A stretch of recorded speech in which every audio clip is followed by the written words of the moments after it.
మీకోసం ఒక అద్భుతమైన జ్యువెలరీ కొనుగోలు అనుభవం ఎదురు చూస్తోంది. మలబార్ గోల్డ్ అండ్ డైమండ్స్ వారి డాలస్ షోరూమ్ లో 20 దేశాల నుంచి 30,000 విధాల ప్రపంచంలోకెల్లా ఉత్తమమైన జ్యువెలరీ డిజైన్ల అనుభవాన్ని పొందండి.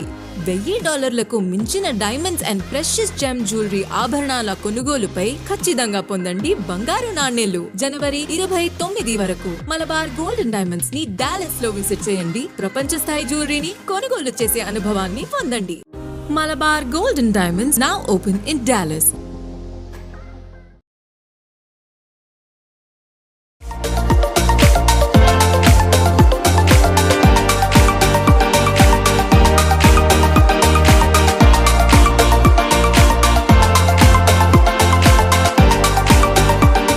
పైగా దేశాల నుండి కలెక్షన్స్, 30 సంవత్సరాల విజయ ప్రస్థానం, 300వ షోరూమ్, 5,000 చదరపు గజాల విస్తీర్ణం.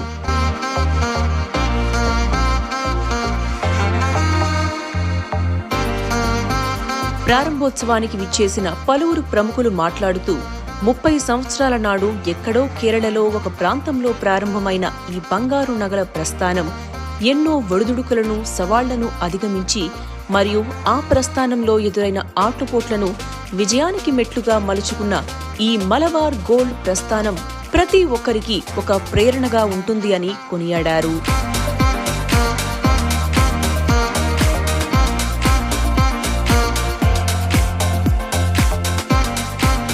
We are here for our opening of our 300th location in Dallas. It's a fantastic store. I think I request everyone to come and have a look. It's around 5,000 square feet. We have around 30,000 designs from 20 countries. Please come and visit Malabar Gold and Diamonds at Frisco, Dallas.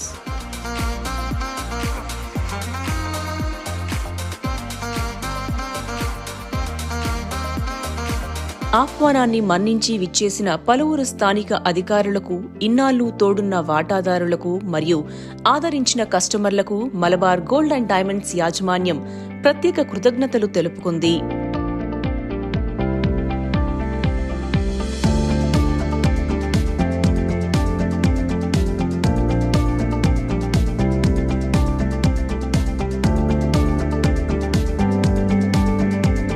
ఈ ప్రారంభోత్సవానికి విచ్చేసిన పలువురు Malabar gold and diamonds వారి వివిధ వినూత్న ఆభరణాల డిజైన్లను, పలు రకాల ఆభరణాలను తయారు చేసిన కళాకారుల కౌశలాన్ని, అలాంటి వినియోగదారుల ఊహల్లో ఉన్న నవీన డిజైన్ల ఆవిష్కరణకు ప్రాణం పోసిన యాజమాన్యం ముందస్తు ఆలోచనా ధోరణిని కొనియాడారు.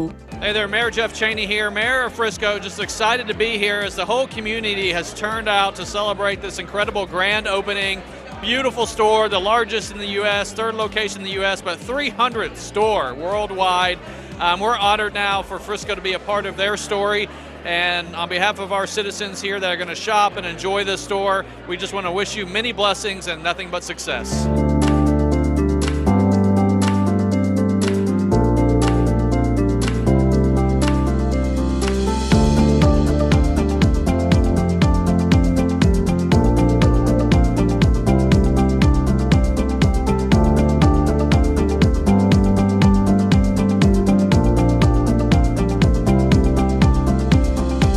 ప్రారంభోత్సవానికి విచ్చేసిన టెక్సాస్ స్టేట్ రిప్రజెంటేటివ్ సల్మాన్ బొజానే మాట్లాడుతూ ఈ షోరూం 5,000 చదరపు అడుగుల విస్తీర్ణంతో విశాలమైన షాపింగ్ స్పేస్ తో యుఎస్ఏలో గల అతిపెద్ద షాపుల్లో ఒకటిగా నిలుస్తుందన్నారు. Hi, my name is Salman Bojani and I'm a Texas State Representative. I am here at the Malabar Jewelers at the 300th location grand opening. We just cut the ribbon right now and there are so many customers here. It's 5,000 square feet, one of the biggest one they have in US. And I'm so excited because it's an immigrant success story.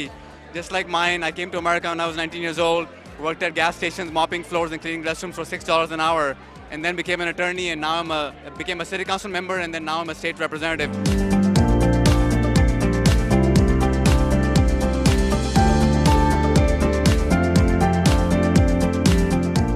అంతేకాకుండా Malabar gold and diamonds విజయగాథ ప్రేరణను ప్రస్తావిస్తూ తన గతాన్ని పోల్చుకున్నారు. ఈ grand opening లో పలువురు community మెంబర్లు పాలుపంచుకోవడం, TV Asia ఈ ఈవెంట్ మొత్తాన్ని కవర్ చేయడం ఆనందంగా ఉందన్నారు.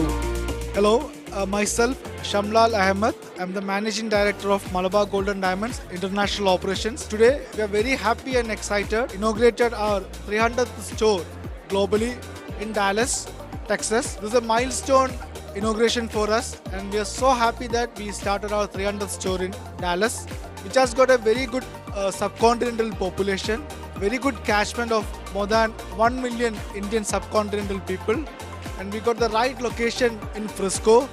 So we are very confident, equally excited and humble about this location, and the store has come out very beautifully, and we have very good collection from more than 30 countries and all the best policies for our customers to come and buy from us.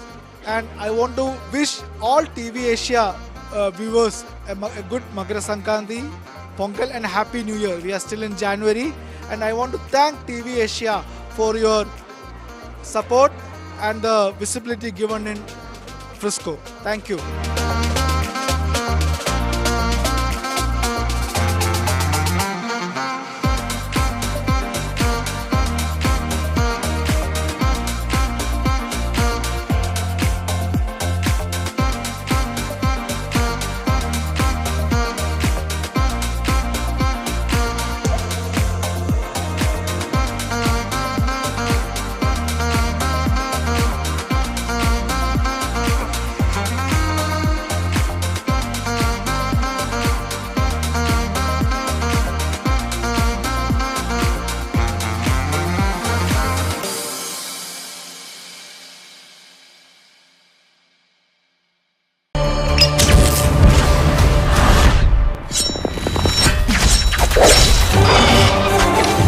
గెలుపే ఊపిరిగా, పట్టుదలే ప్రాణంగా, ఆశయమే గమ్యంగా పోరాడే యోధుడికి విజయం unstoppable. ప్రశ్నల్లో మరింత fire, సర్దాల్లో మరింత satire, మీకోసం మరింత రంజుగా. దెబ్బకి థింకింగ్ మారిపోవాలా?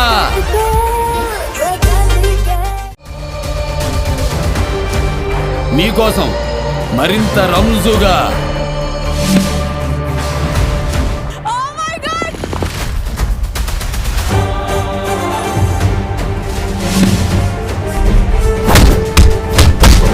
अब तू देख लेगा बच्चन साहब का खेल.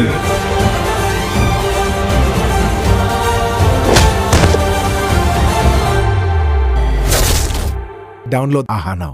ఆకర్షణీయమైన చీరలు, అప్పురపరిచే ధరలు, అందరికీ నచ్చిన, అందరూ మెచ్చిన షో మన లక్కీ మహిళ.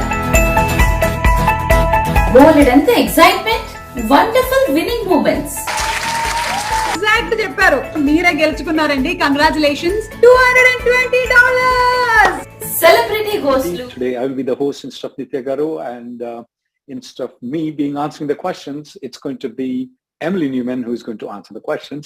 A little bit different format for the 3rd year anniversary of our TV Asia immigration, speak with the experts on immigration. Emily, now there's a lot of things now. The legislation has fallen down. Eagle Act is not going on. We don't have anything in the pipeline.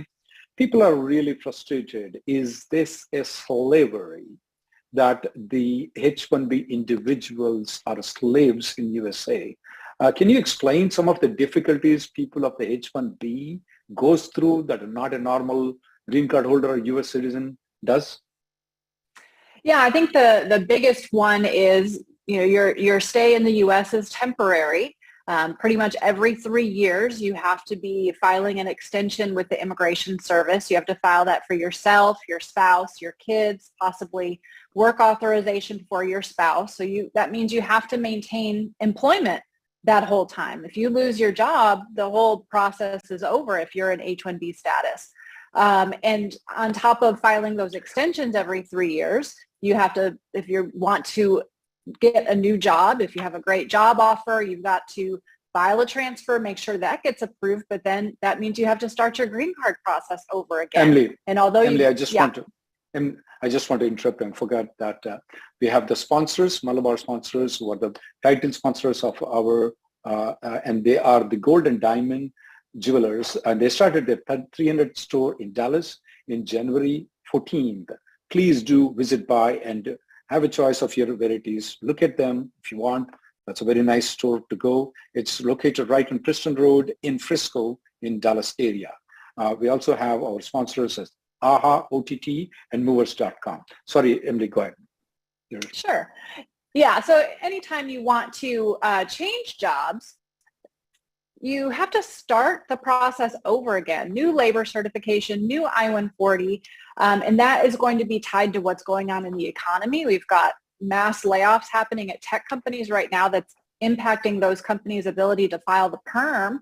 So if you have recently joined one of those companies expecting that you'd be able to start your new perm and get your I-140 approved, now that may not happen. So you're constantly at the mercy of other people, always having to rely on an employer and your prospects for employment to be able to stay in the U.S. versus once you're a green card holder, you can work, you can not work, you can own a business, your spouse can own a business. There's so many more options available to you once you have that green card. So it really is, and the difficulty right now that people are facing is it's just never ending.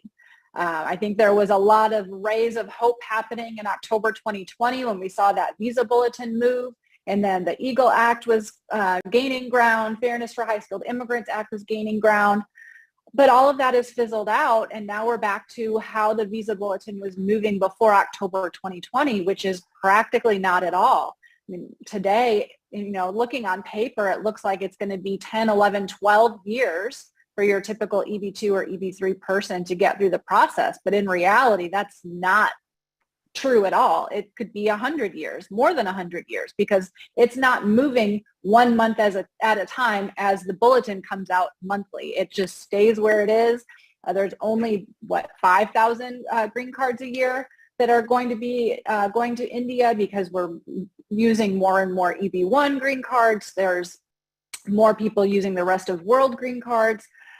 So all of that is limiting the number of people that can get the green card, yet we're still having 85,000 new H-1Bs every year, and not all of those people can get the green card in the near future. So it is just going to be this never-ending cycle unless something changes with Congress or unless the Biden administration does something, which neither of those prospects are looking good right now.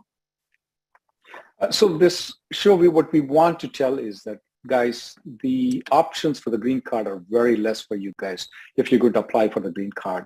So don't look forward. If the things remain as they are, you're not going to get the green card. So you may want to have alternative plans. As Emily has pointed out some of the difficulties, there are also other difficulties. For example, driving license, they will only give you until the H-1B expires. Now, once you file the extension, you can continue working, but then they won't give you the driving license. You may have to spend the $2,500 extra to get the driving license extended. If you want to move to a different profession, let's say, for example, you are a very good IT programmer and then you want to move to a different profession, it may be very difficult for you to find a job or to move to a different profession, and your ability to innovate, the US might kill that ability to innovate. The movement of job from company A to company B is very limited. Also, if you want to move from one geographical location to another geographical location, you need to get the permission from your company. You need to get the amendment approved. These are many difficulties that you're going to face in the long term. So if you are not willing to face it, or you think so there is something better for you though, as an immigration lawyers, we are telling you guys, you might want to consider those options very seriously though. Because if Emily has pointed out 100 years, come on, I do not expect you living for 100 years. But so if you want to do something different though, maybe you may want to consider going back, Canada, Australia, those may be the options that you may think. You may also want to consider to see if you may want to pursue the path of EB1, which you have a probability of getting the green card much better than definitely EB2 and EB3. So a lot of times we tell people, yes, we have given the draft for you guys to write the letters there. We don't see that much enthusiasm from Indian community. They're more interested in going to movies and movie stars. I mean, some movie star comes in, the whole roads are jammed here. I'm not speaking of the Bollywood, Hollywood movie stars. I'm speaking of Tollywood movie stars. but we don't see the same enthusiasm when requesting the administration to not consider the family members. We have given those letters. Please use those letters. It's there in the draft. But be practical. If things don't work, we may be living in the similar circumstances how the immigrants in the Middle East live. They don't innovate. They can stay. They can work. They can invest within the country, but they cannot do any extra jobs. They cannot do side jobs. They cannot be free. They cannot form their own companies and do those things. It's to an extent, it's very limited too for H-1Bs. So you may want to see if this is a good country for you or not. You may want to consider other options. Emily, I see that some news channels are saying that H-4 EAD, I mean, when H-1, people used to file H-1B, H-4 and H-4 EAD. I see that now the USCIS is telling that because of some case law, now they're going to approve the H-4 plus EAD if all of them have filed together. Has you or your law firm did anything to do this benefit to the people? Yeah, we were definitely at the forefront. Our firm was at the forefront of dealing with H-4 EAD delays ever since the biometrics requirement came in. That was kind of what started the whole delay situation, and then COVID happened and all of that. So we had been filing lawsuits on behalf of individuals who were facing a delay in their H-4 EAD renewal, because when the H-1B extension is approved, having the H-4 and the H-4 EAD pending does not provide you with the continued work authorization like it does for the H-1B holder. So we were filing lawsuits to help people get their EADs in a timely manner. And due to the scope and scale of the number of people that were losing their jobs because they couldn't get the EAD renewal in time, we ended up filing a class action lawsuit. And so that was filed years ago. And we've been negotiating back and forth with USCIS on that, gaining some discovery on how they were processing these cases, what were the causes of the delays. Part of these lawsuits that we were filing is what made L2 and E3 dependents, and E2 dependents able to work without having to apply for a separate work authorization. Part of this class action was eliminating or suspending the biometrics, which is what purportedly caused all of these delays. And now we finally have a full settlement of the case, which requires USCIS to go back to how they were processing cases before 2019. And that's when you file the I-129, the I-539, and the I-765 all together. USCIS will process them all together, whether it's premium processing or regular processing. As long as everything is filed properly and they're not missing any documents, all three will be approved together. That's going to be a huge relief for so many people that were stuck, because even when we got that 540-day auto extension and the 180-day auto extension, it didn't work for everybody because it only worked if your I-94 for H-4 had been extended. Well, the only way to get that extended is for USCIS to process the case, which is they weren't. That was the whole problem. Or to travel and do this automatic revalidation margarita switch in order to get the extended I-94 that way. So we don't have to do that anymore. Unfortunately, it does not apply to already pending applications. So if yours is already pending and the applications have been separated, this settlement does not help those situations. But if you are getting ready to file all three together, you should get all three approved together. That's a big win for us, a big win for the immigrant community that was facing all of the heartache and loss of job and loss of income and loss of health insurance and all of these different things that go along with having that gap in work authorization that was caused by the administration's own delay. We'll go to the first caller, 4469. Go ahead with your question, sir. Sorry, madam. Oh, hello. Can you hear me? Yes, we can. Go ahead. Okay, yeah. So my question is like, I'm planning to file EB1A derivative for my wife. So the question is, she was working working from EB1. Did you say EB1? What? Yeah, EB1A. Yeah, already I have a green card. So I'm in the process of filing a derivative for her, my wife. So you already got the green card?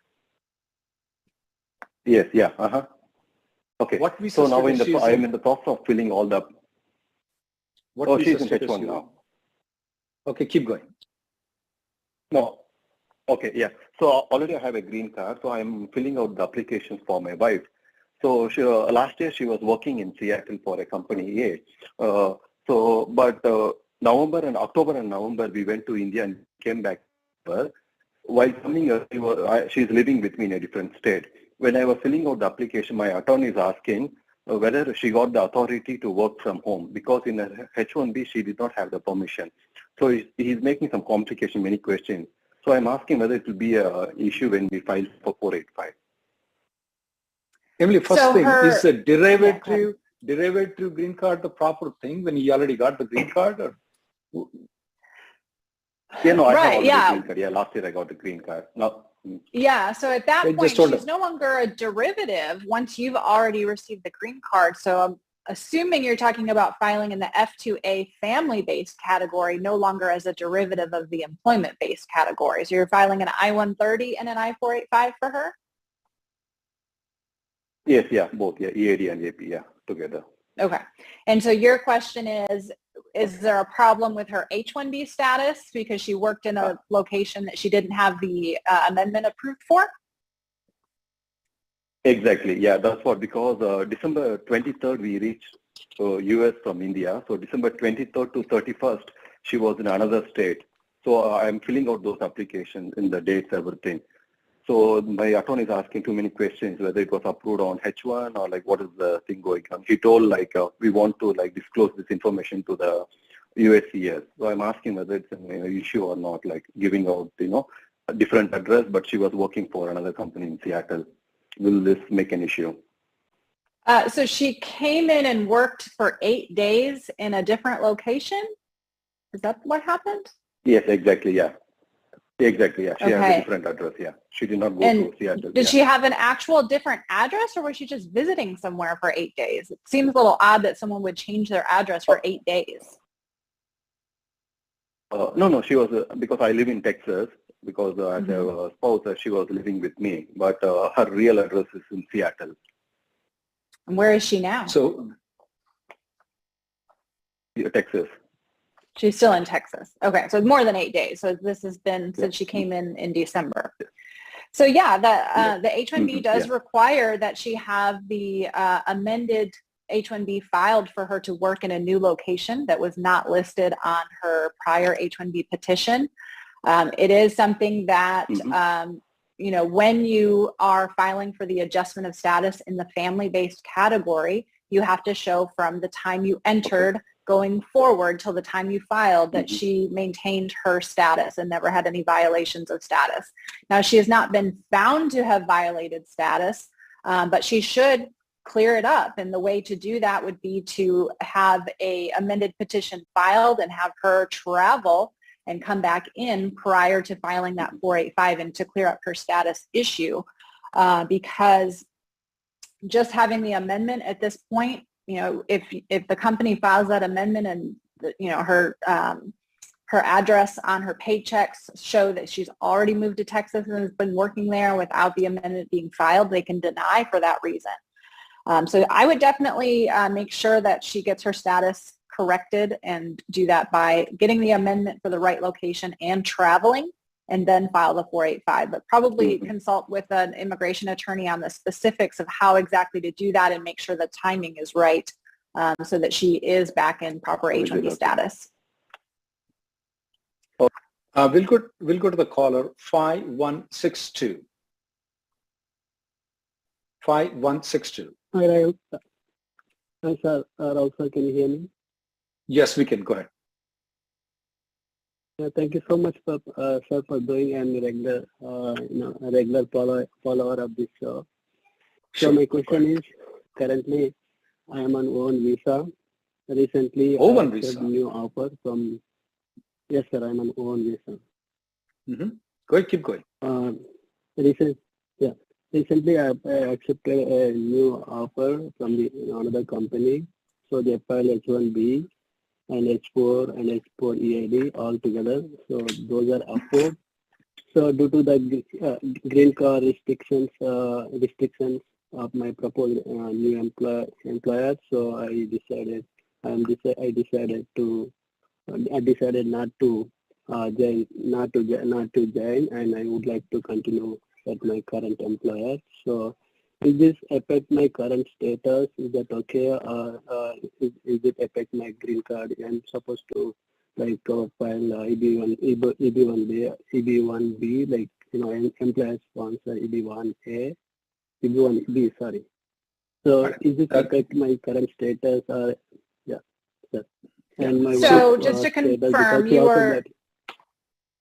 were on O1 with your current employer, and then you had a new employer file a change of status to H1?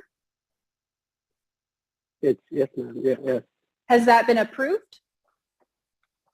Yeah, that has been approved, and my wife H4 EAD and EAD also approved, H4 also approved.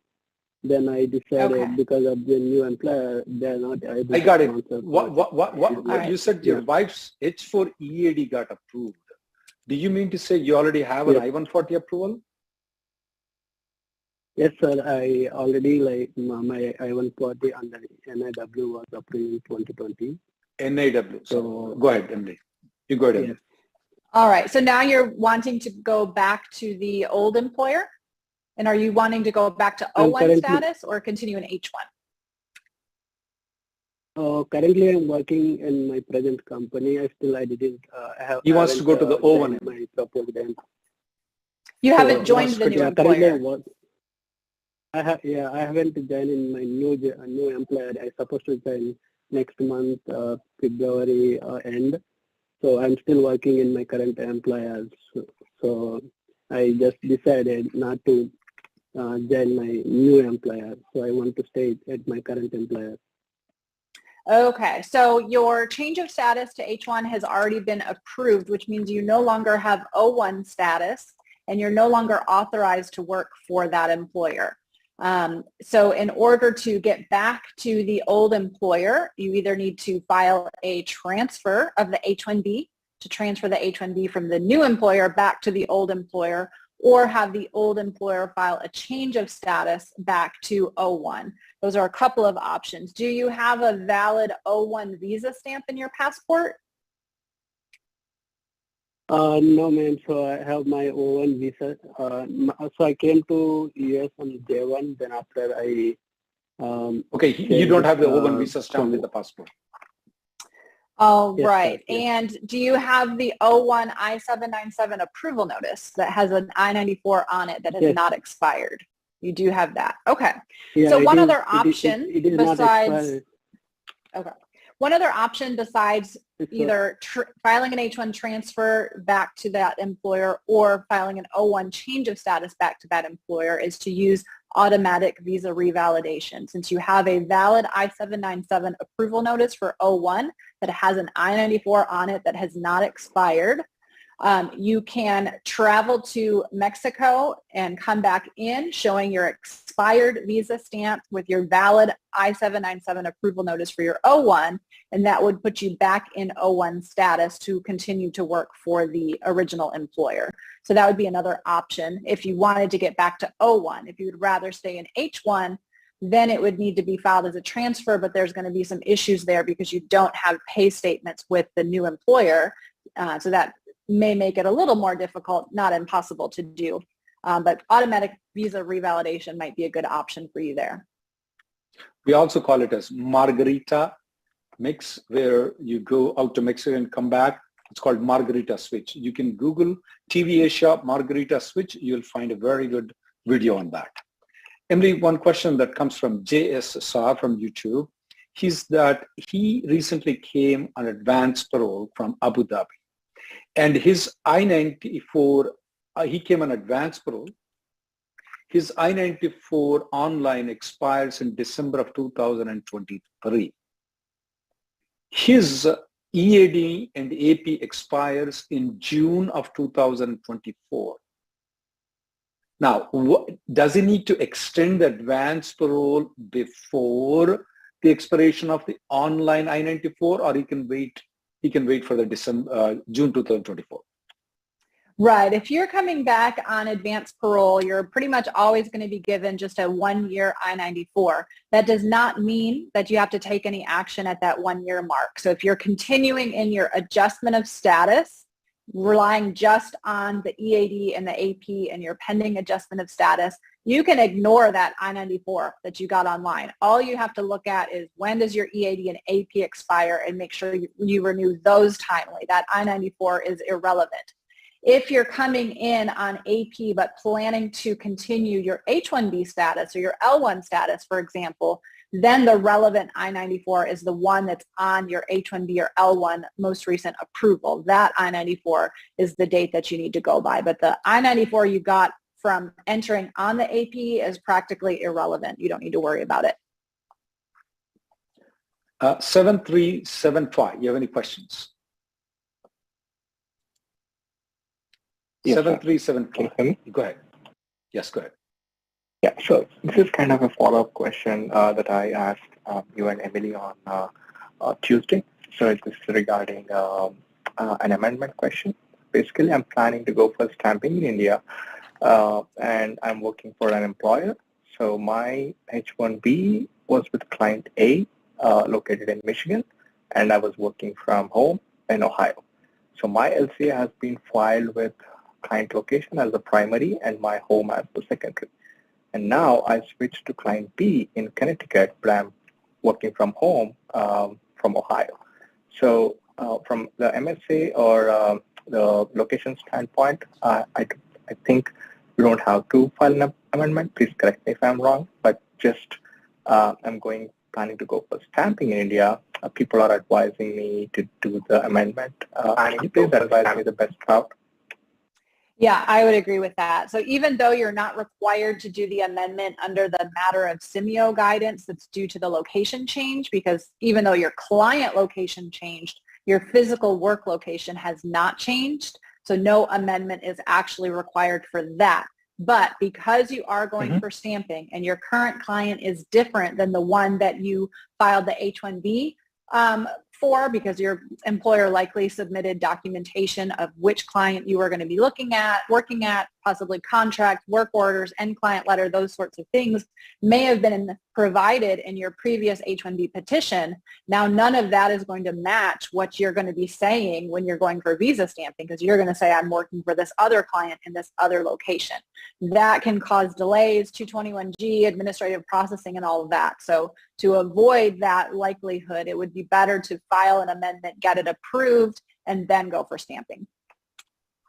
Yeah, technically you may be right that you may not need an amendment, but when you go to the consulate, you want to prove that it may take it sometimes 221G or 7-8 months for you to do it. And with all the practicalities that are going in the consulate, I will definitely file an amendment before and get it approved before I go for stamping. We'll go to the next caller, Emily. That's going to be 008 with ending 008. Hi, my name is Radha. Can you hear me? Yes, we can. Go ahead, Radha. Okay.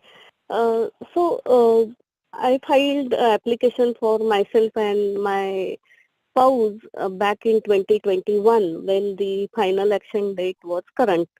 And by the time we get the biometric appointment, my spouse had to leave for an emergency. And I only went for biometric, and by the time he could come back, I got the GC. So now he is stuck. He cannot come back, but his application 485 and EID and AP was there filed with USCIS. It was pending. But when I got the GC, we assume that his application will no longer be processed, and then he has to go with the consular processing, and that's why we filed his application in F2A. But what happened is recently USCIS denied his EAD application but kept the 485 and AP application open. So I was just wondering, like, whether he will get AP and he can come back, or he has to wait till my final date becomes current, or his F2A application gets picked up and then only he can come back to US? Why did they deny the EAD? No idea. We did not receive the notice yet, denial notice from USCIS. And you are the primary applicant, right? Yes, yeah, I am In the- primary applicant. So when he went to India, he didn't have any visa to come back into the United States. No, he had visa. He was on H4. Okay, but he was by on the H4. time he could come back, I got the GC. You got the green card. So your advance parole Yeah. is not denied. His advance parole is not denied yet. But because he left while No. it's pending, it's No. very likely that it will be. So I don't think he'll But get she's the still- advanced parole.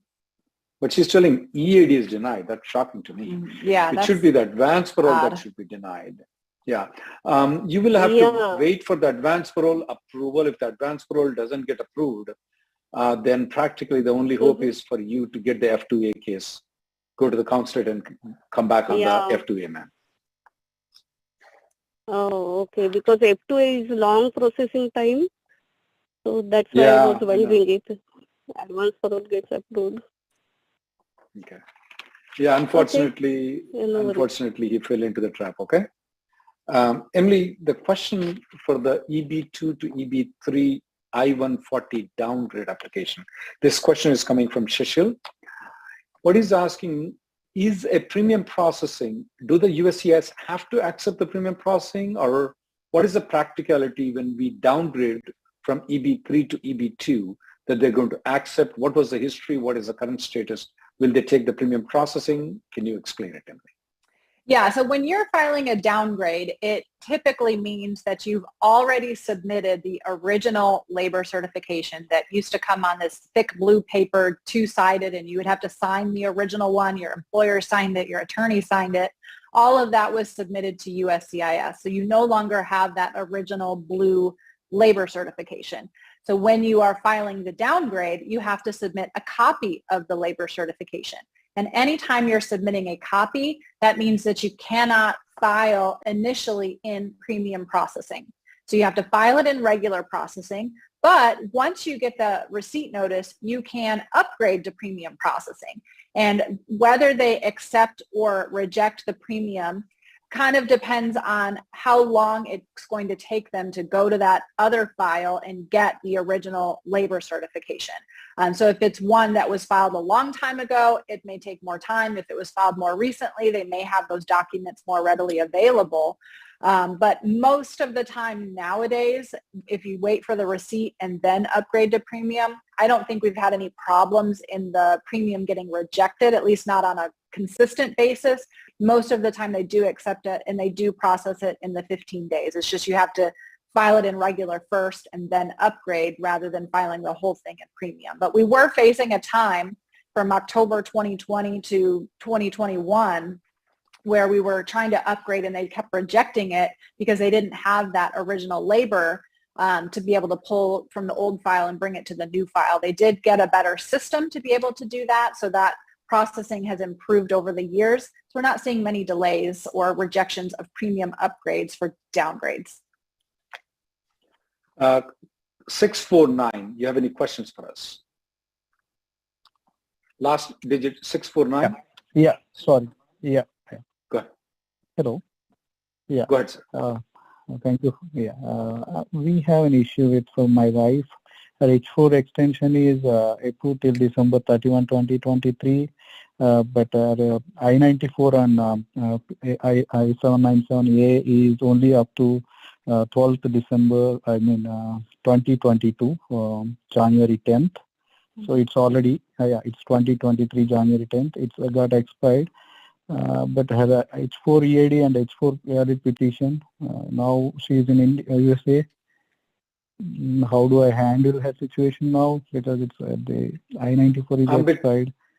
Wait, you said so the top of the approval notice says December 2023, but the I-94 at the bottom says January 2023? Yeah. Oh, okay, yes. So it's just a typo. And you said an EAD was filed with it? What date's on the EAD? EAD is till December 31st, 2023. Okay, so that's good. So you just need to get the approval notice corrected.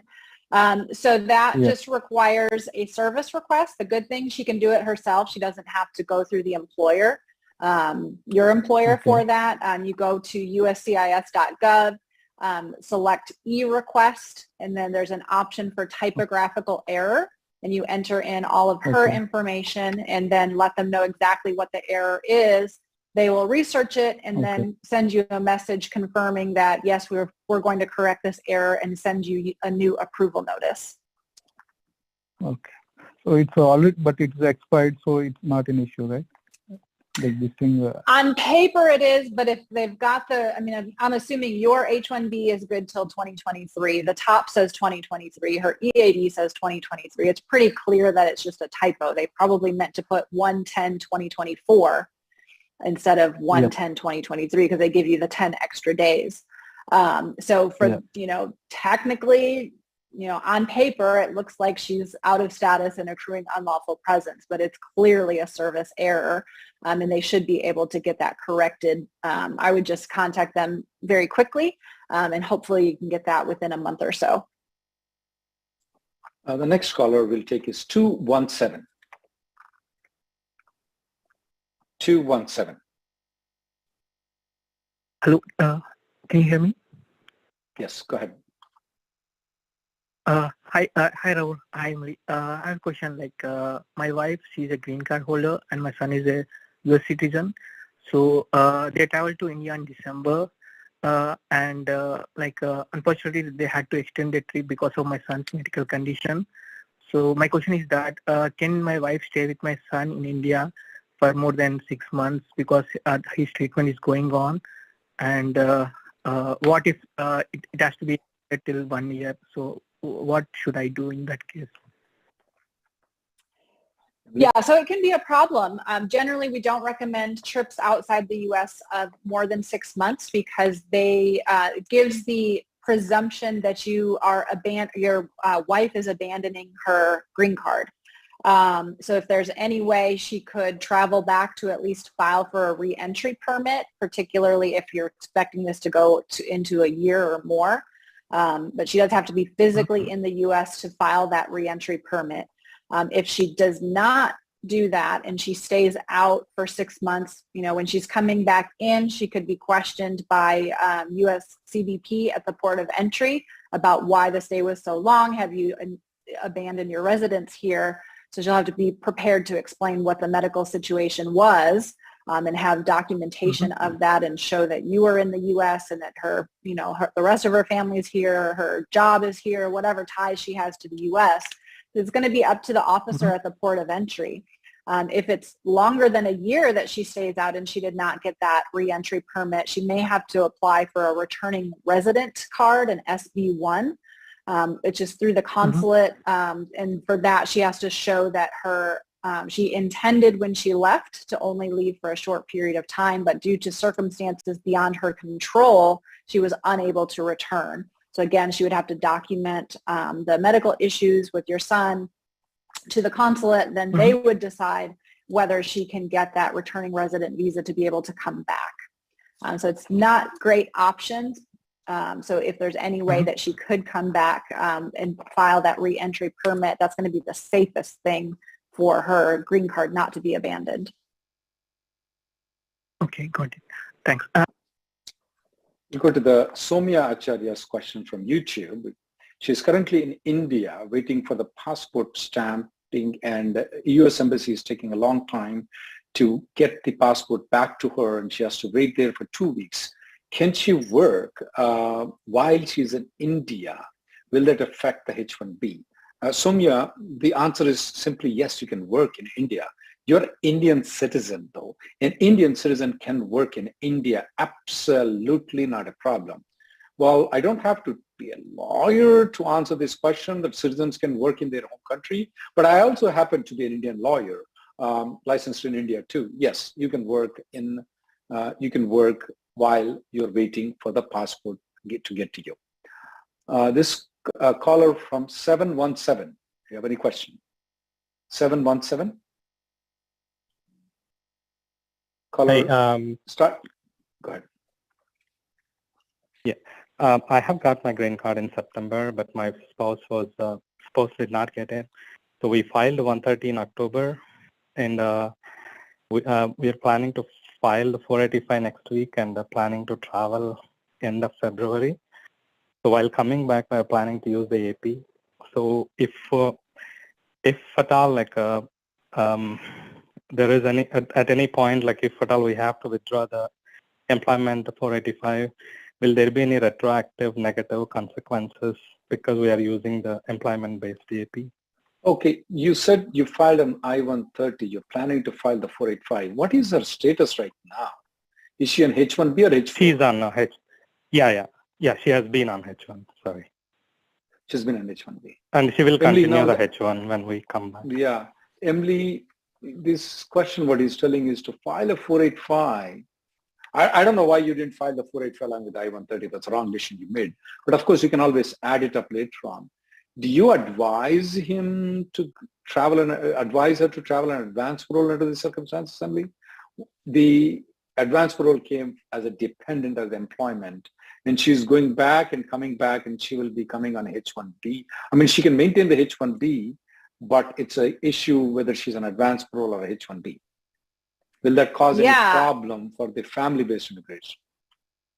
Potentially, because for the family-based 485, you normally need to have that AP, and I know you have an AP, but it's not tied to this new filing. And the part of the problem is there's no guidance here from USCIS. They don't give us any information about what happens when someone has two 485s and travels on one AP, and then what if that first 485 is closed because you've got the second 485 filing. Is there a problem? We don't have any guidance on that. So I really would think about traveling on H-1B and coming back and then filing the 485 based on the I-130, since you haven't filed it yet. So it's already been delayed. If you're going to travel, might be a better option to wait and file it after you come back. I don't know, Rahul, do you have a different take on that? Yeah, I would recommend that they don't use advance parole right now. I would not recommend that they do. I'll go to the next. I would recommend that they stay or they come back and probably do Margarita switch, Emily. That's what I would suggest, to do Margarita switch. Yeah, so if you come back on the AP, then travel to Mexico to come back on H-1B, since you don't need the visa stamp to get into H-1B, and then file the new 485. We'll go to the caller ending with 402. Hi, Rahul. I have a question. Like, I have an interview scheduled next week, and surely I found that I do not have the original birth certificate. I misplaced somewhere. I have the copy of it. So what are the options? We are not expecting much problems if people are taking the copies. At the most, they may just issue an RFE on it. I'm not much worried for it. The chances for them to issue an RFE would be less than 2% of the time. Okay? For that reason. Okay. Thank you very much. We'll go to the next caller that's ending with 93. Ending with 93. 489, but ending with 93.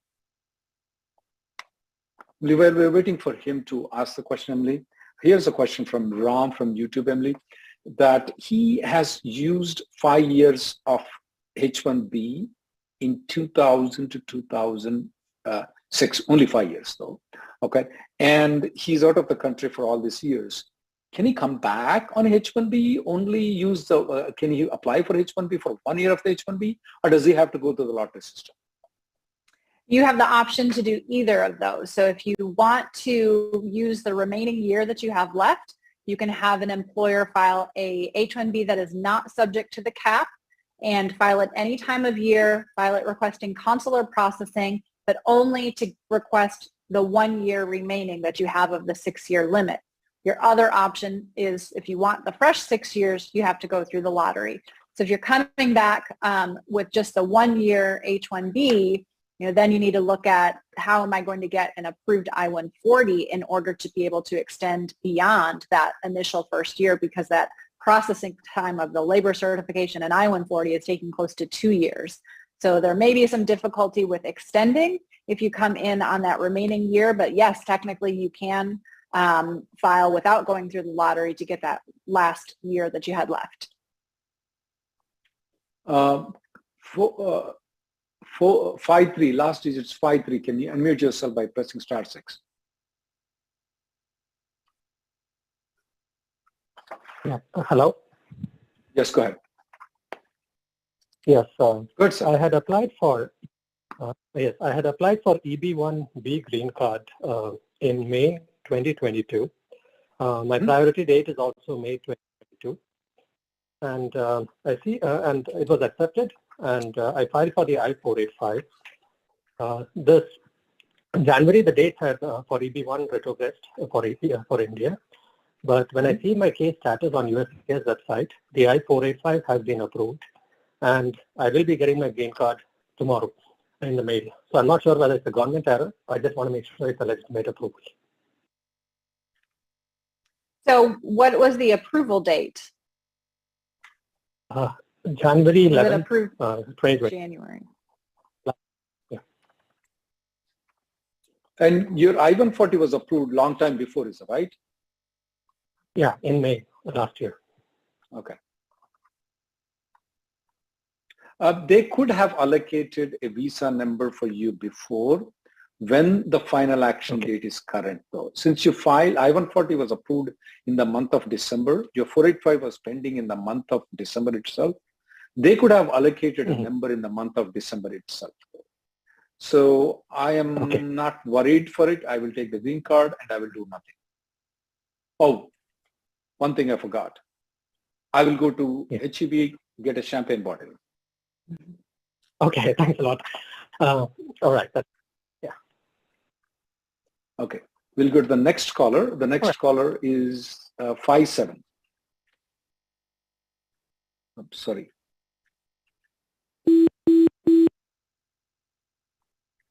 The next caller starts with 53. You need to unmute yourself, 53. Okay, and he's out of the country for all these years.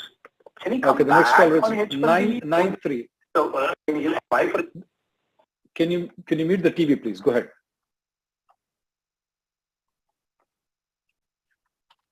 93. You can speak now. 469. Hello. Yes, ma'am. Hello. Yes. Hey, hi, Rahul, and hi, Emily. Yeah, I have a question. Like currently, I'm on F1 visa, and if I find an employer who is ready to sponsor an H-1B, can I go ahead and file H-1 on non-MS? Yeah, absolutely. So you're on F1 for your master's degree, but haven't finished it yet? Yeah, I did not finish it yet, and I'll be graduating in end of this year. Okay, not till December. Yes, you can file under the bachelor's cap if you have the bachelor's degree in the field for the position that the company would be sponsoring you for. No problem at all. The chances of being selected are lower right now in the bachelor's cap. They're not that much better for the master's cap anyways, because there's so many people registering. But yes, you can do that. And Emily, can okay, and one more thing is go ahead. Go ahead, ma'am. Yeah. And one more thing is, can I do I have to go for stamping to my home country, or can I do the change of status from F1 to H-1B? You could do a change of status as long as you've been maintaining your F1 status and have been finishing doing all of your classes. So are you going to be taking classes in the fall to complete your degree? Yes. No, not exactly. I'll be having left with just an internship, which I'll be done. So, yeah, I guess, yeah, I will be on F1. Yeah. Yeah, so as long as your F1 status is expected to last through September 30th, then you are eligible for a change of status, and you don't have to travel and get the visa stamp. Okay. So, are there any complications in the future when I start working on H1 and all? No, none at all. You can choose either degree. Okay. Emily, what sure. about if she is not selected in the lottery? Can she apply in the master's degree when she gets a master's degree? Yeah, absolutely. In the following year, will be done for this year. But yes, And no problem with applying in the bachelor's cap and then later in the master's cap when you get the master's degree. Will she have any problem if she doesn't get selected in the first year? She can get the OPT or STEM extension. Do you see any problem with that? No problem at all. Okay, caller ending with 72. You have any questions?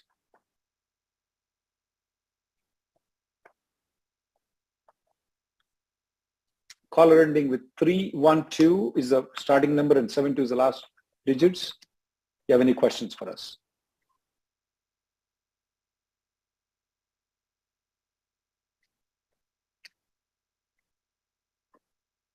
We'll go to the next caller. This caller is ending with 47. Is the 646? 47 is the last two digits. Sorry, 97 is the last two digits. 97. Yeah, hi. Hi, Rahul Garu. Hi, Emily. Good evening. Yeah, so my question is, so recent Idakuni is the executor, right? So this will commence from January 25th. And what happens to the cases filed before that are in pending? You're speaking about the H4 EAD along with the H-1Bs, right? Yes. Yes, absolutely. Emily? Yeah, so the terms of the settlement only apply to newly filed applications. So those that are already pending are not mandatorily required for them to process them all together. We have noticed that USCIS was starting to process them together on its own before the settlement came in, but it was not 100% across the board. So it's possible that because yours was filed before, they may split up the applications and the H4 and EAD could be delayed. Okay. Yeah. Emily, do you still have the 540-day option? You know that is, right? The 540-day option where you go to Mexico and coming back? If you don't, you need to watch that. In the YouTube search, Reddy and Newman, 540 days, you will find the option, okay? Sure, sir. Yeah. Thank you. We'll go to the caller. 72 is the last two digits of 72.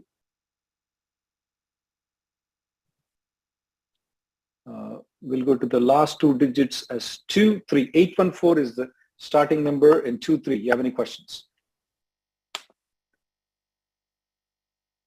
23 is the last two digits and... Hello? Yes, sir. Go ahead. Hello, can you hear? Hi, yes, I have a question, Rahul and Emily. Yeah, thanks for taking the call. And question is like, I recently received the green card and I got another job with the company B. And now I got another job with company C also. So can I continue with 3 of my jobs, A, B, C? Does it cause any issue? Can I have like 3 W-2s end of the year? Is that okay to do it on my green card? My wife gets absolutely no W2s. issues. And also to just let you know, I got like a county, state, federal project, so that's the main concern here. Nothing. As far as immigration laws are concerned, though, we're just immigration lawyers. If you're going to do 3 jobs, that's fine. Absolutely. You're a green card holder. You don't even come in. You don't even need to come into this show. But yeah, that's fine. Thanks for coming and honoring us.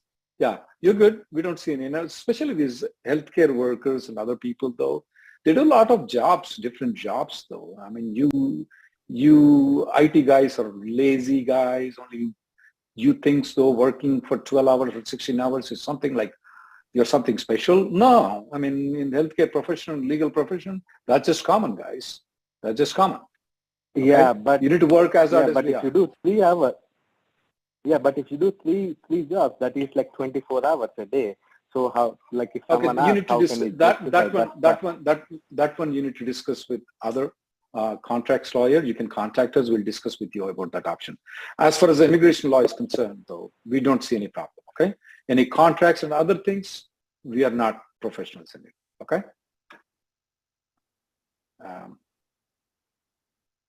The next code 214. 53 is the last 4 digits. You need to unmute yourself by pressing *6.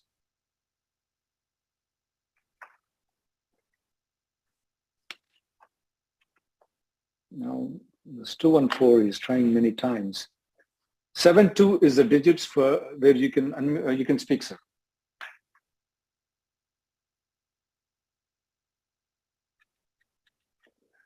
Emily, while we're waiting for this, can you let people know what do you expect in the EB1A category as we go forward? Well, nothing good for sure. If we're looking at, currently it's backlogged to February 2022, so it's taking 1 year to be able to file. And again, more and more people are stuck in EB2, EB3 and are trying to jump into EB1. And so I don't see it getting any better anytime in the near future. It's probably going to get worse. And what about the 60,000 extra green cards that we got? And still you feel that it's EB1 is going to be backlogged more as we go forward? Yeah, for sure. Because, yes, we did get those extra 60,000. They go to each of those individual categories. But even with that extra amount in EB1, they're likely to be used up, all of those in the EB1, which means there's no spill down from the leftover EB1 to EB2. So EB2 is only getting their percentage of those extra 60,000. Same with EB3 because there's not going to be any spill down from EB2 to EB3. So basically we're losing all of that spill down because of the number of people that are now filing in EB1 who are trying to get away from the EB2, EB3 backlogs. The digits starting with 3124 number. Are you ready to speak? You unmuted yourself, but you're not speaking.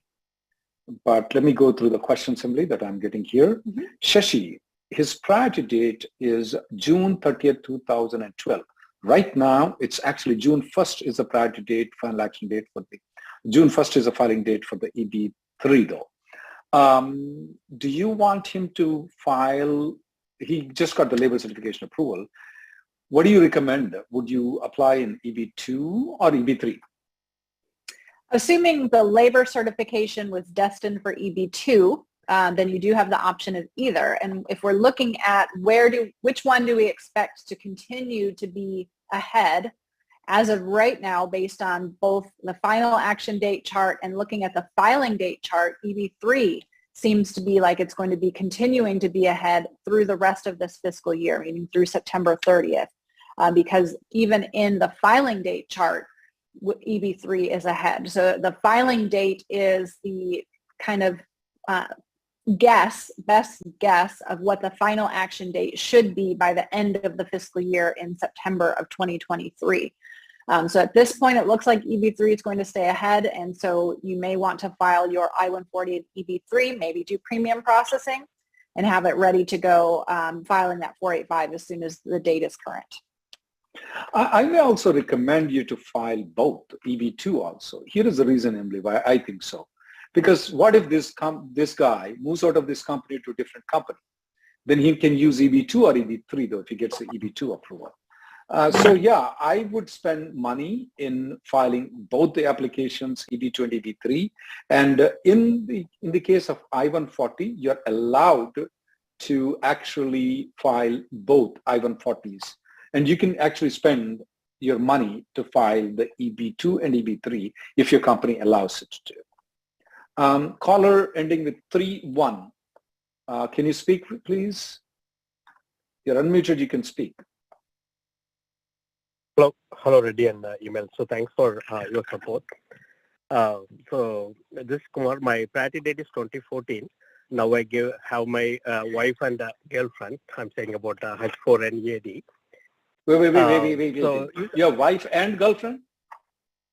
Yeah, I have a wife and girlfriend. I'm staying about H-1B and EAD. Gotcha. So, I got it. you You got it. Okay, it's okay. You're using the medicine that we gave it to you. That's good. That's good. Got it. Okay. So you always recommend to go and enjoy with the girlfriend, leave the wife, and you enjoy the girlfriend. You got it. Your recommendation always. Yeah, sure. But I have a question that is that an employer can force it whether we have to stay with H1 or EAD? Is that the employer choice or it's an employee choice? I mean, I don't think the employer can force it because, I mean, if they do, that could be unlawful discrimination in the I-9 realm. So when you are, an employee and you're going to, your employer has to verify that you have continued employment authorization. When you show up with documents to fill out your I-9, the employer is never allowed to tell you what documents you need to provide. And so if they're telling you, no, you need to provide us with an H-1B, so we're going to file your H-1B, I don't know if they can do that. And especially if you've used your EAD to work for another employer or start your own business or something like that, you're technically not in H-1B anyway, so they don't have any H-1B to extend. I know I hear things a lot from employers, people telling me their employers are wanting to. Yeah, but I don't think they can force it. Okay. Because I was they checking might try, that they but... kind of. Okay. So because I was checking that, they told like strictly I need to stay in H1. So that's what I want to know your opinion. So thanks for the comment. And second thing, coming to advance payroll, right? So the first time advance payroll is approved and we are in travel to India.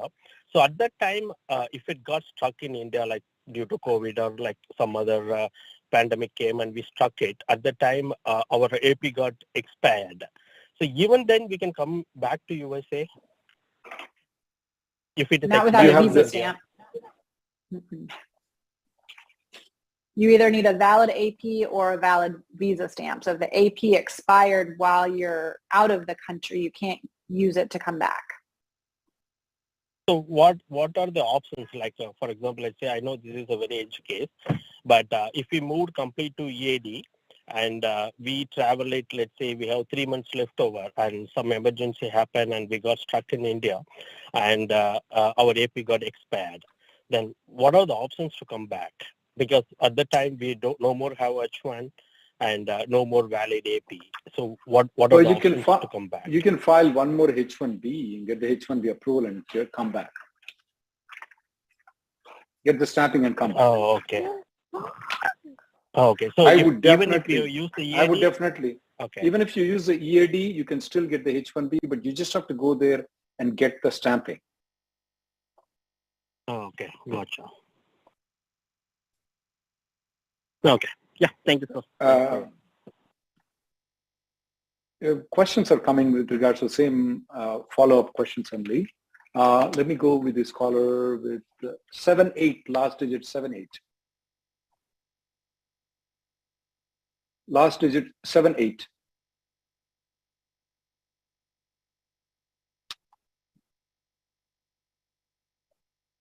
Emily, questions are coming with regards to H4 EAD. Okay, let's see. We have 72 or 78. Hi, Rahul. Can you speak?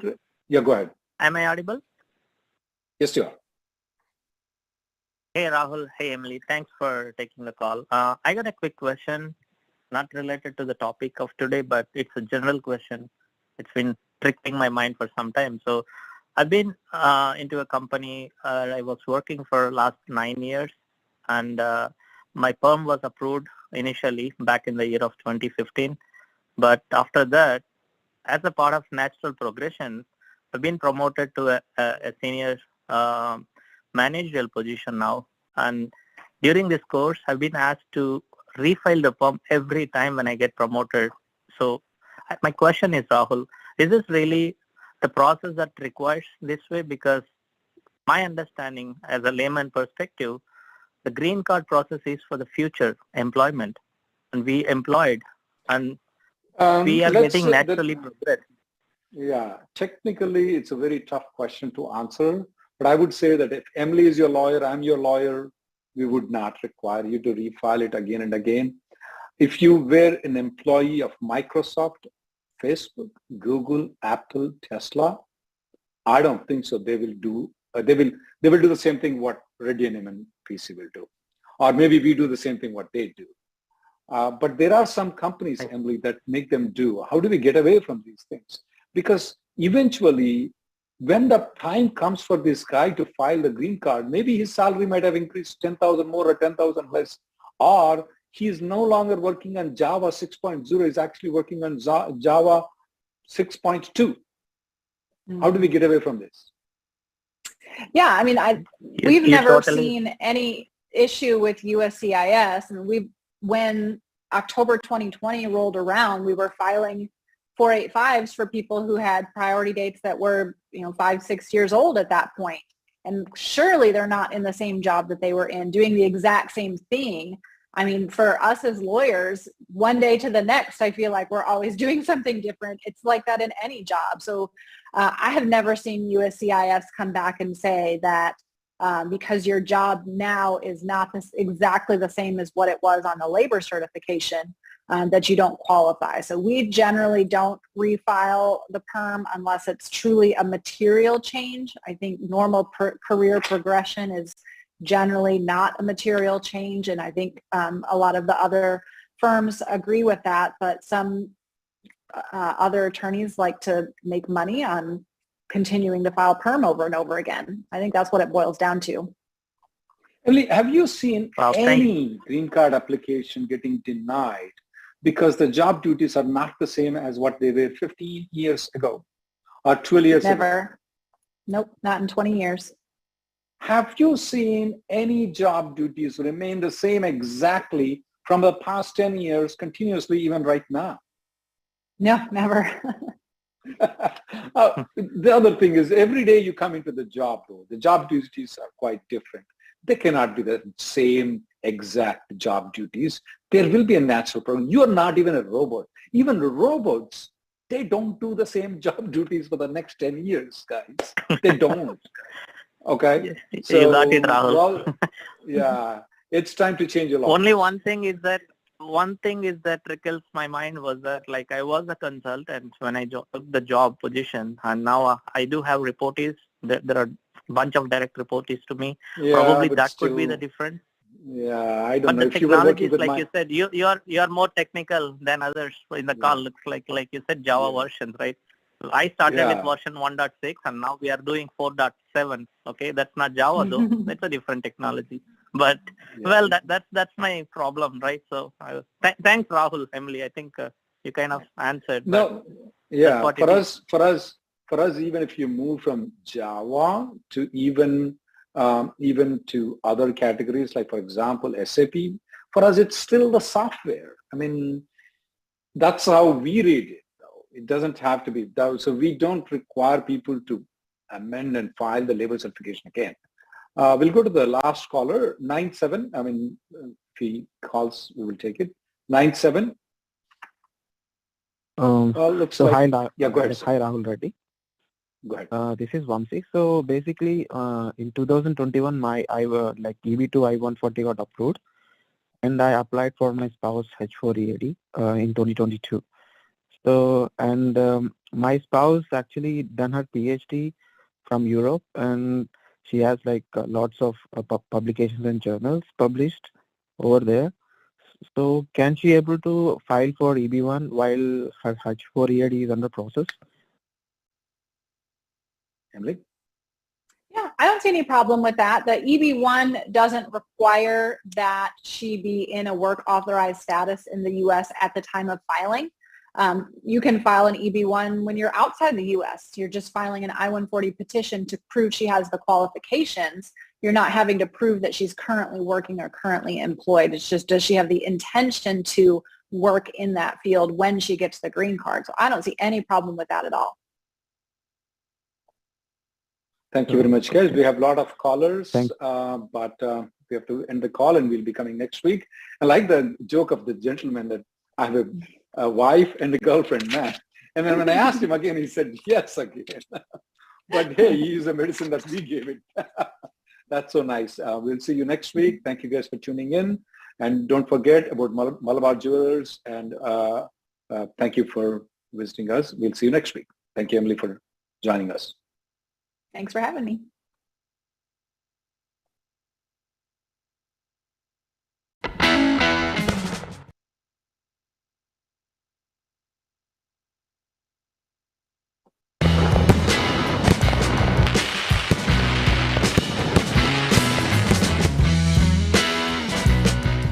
మీకోసం ఒక అద్భుతమైన jewellery కొనుగోలు అనుభవం ఎదురుచూస్తోంది. Malabar gold and diamonds వారి Dallas showroom లో 20 దేశాల నుంచి 30,000 విధాల ప్రపంచంలోకెల్లా ఉత్తమమైన జ్యువెలరీ డిజైన్ల అనుభవాన్ని పొందండి.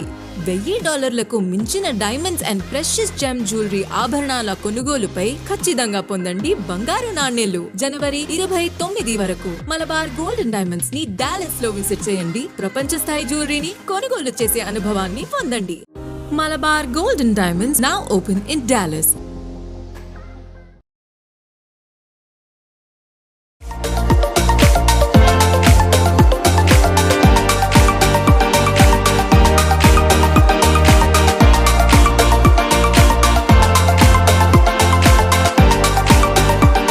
పైగా దేశాల నుండి కలెక్షన్స్, 30 సంవత్సరాల విజయ ప్రస్థానం, 300వ షోరూమ్, 5,000 చదరపు గజాల విస్తీర్ణం.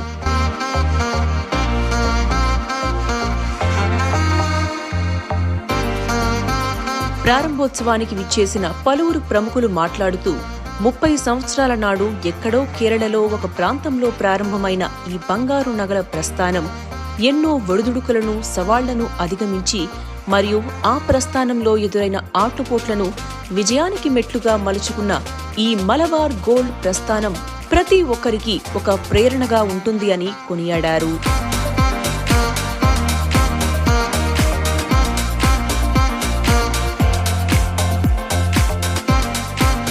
We are here for our opening of our 300th location in Dallas. It's a fantastic store. I think I request everyone to come and have a look. It's around 5,000 square feet. We have around 30,000 designs from 20 countries. Please come and visit Malabar Gold and Diamonds at Frisco, Dallas.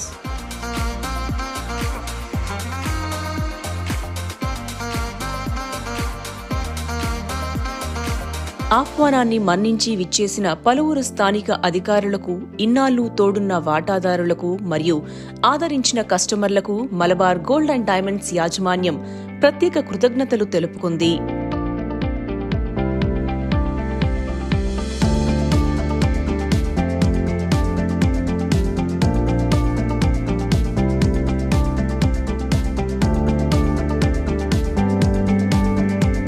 ఈ ప్రారంభోత్సవానికి విచ్చేసిన పలువురు Malabar gold and diamonds వారి వివిధ వినూత్న ఆభరణాల డిజైన్లను, పలు రకాల ఆభరణాలను తయారు చేసిన కళాకారుల కౌశలాన్ని, అలాంటి వినియోగదారుల ఊహల్లో ఉన్న నవీన డిజైన్ల ఆవిష్కరణకు ప్రాణం పోసిన యాజమాన్యం ముందస్తు ఆలోచనా ధోరణిని కొనియాడారు.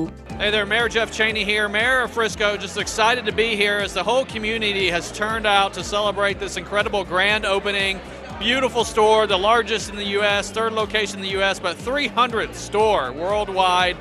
We're honored now for Frisco to be a part of their story.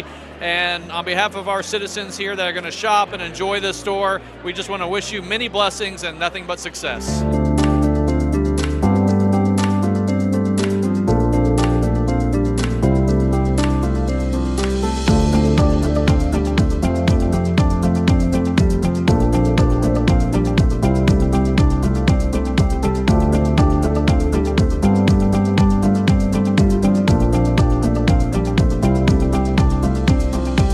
ప్రారంభోత్సవానికి విచ్చేసిన టెక్సాస్ స్టేట్ రిప్రజెంటేటివ్ సల్మాన్ బొజానే మాట్లాడుతూ ఈ షోరూం 5,000 చదరపు అడుగుల విస్తీర్ణంతో విశాలమైన షాపింగ్ స్పేస్ తో యుఎస్ఏలో గల అతిపెద్ద షాపుల్లో ఒకటిగా నిలుస్తుందన్నారు.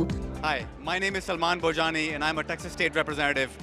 I am here at the Malabar Jewelers at the 300th location for grand opening. We just cut the ribbon right now and there are so many customers here. It's 5,000 square feet, one of the biggest one they have in US. And I'm so excited because it's an immigrant success story just like mine. I came to America when I was 19 years old, worked at gas stations, mopping floors and cleaning restrooms for $6 an hour, and then became an attorney, and now became a city council member, and then now I'm a state representative.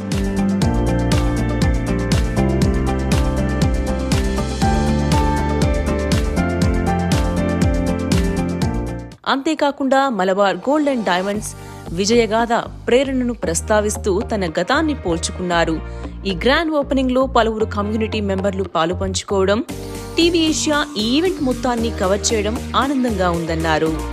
Hello, myself Shamlal Ahmed. I'm the managing director of Malabar Gold and Diamonds International Operations. Today we are very happy and excited. Inaugurated our 300th store globally in Dallas, Texas. This is a milestone inauguration for us, and we are so happy that we started our 300th store in Dallas, which has got a very good subcontinental population, very good catchment of more than 1 million Indian subcontinental people, and we got the right location in Frisco. So we are very confident, equally excited and humble about this location, and the store has come out very beautifully, and we have very good collection from more than 30 countries, and all the best policies for our customers to come and buy from us. And I want to wish all TV Asia viewers a good Makara Sankranti, Pongal and Happy New Year. We are still in January, and I want to thank TV Asia for your support and the visibility given in Frisco. Thank you.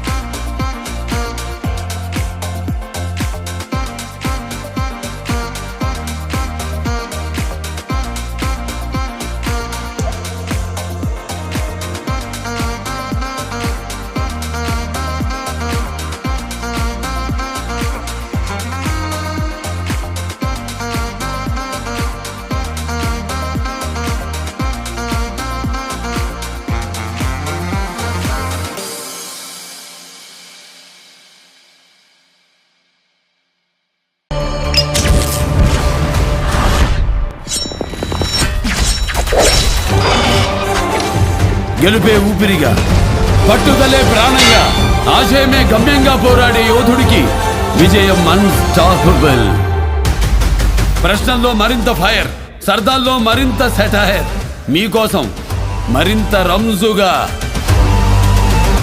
దెబ్బకి thinking మారిపోవాలా?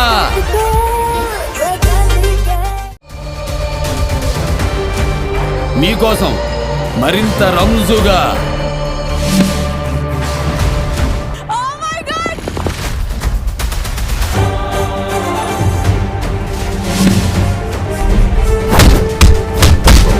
अब तू देख लेगा बच्चन साहब का खेल.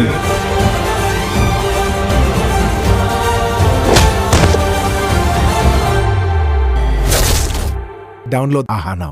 ఆకర్షణీయమైన చీరలు, అప్పురపరిచే ధరలు.